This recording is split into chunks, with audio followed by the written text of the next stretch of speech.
বিনা সালাতে আপনি মুসলিম দাবি করেন, এটা কি করে হতে পারে? কে শিক্ষা দিয়েছে আপনাকে, বা কে আপনার মনের মধ্যে এই চিন্তা ঢুকিয়ে দিয়েছে যে আপনি নামাজ না পড়েও মুসলিম? এটা কোত্থেকে, এই ফতোয়াটা নিলেন কোত্থেকে, পেলেন কোথায় এটা?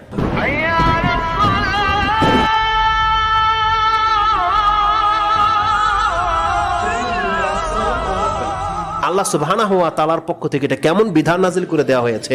আপনি সব থেকে শ্রেষ্ঠ ইবাদত কায়েম করতেছেন জিহাদ, আপনি অস্ত্র চলতেছে, সামনে শত্রু কাফেরকে হত্যা করছেন, আর রাসূল বলতেছে যে ওই অবস্থায় নামাজ সময় হয়ে গেলে তোমার নামাজ মাফ নাই।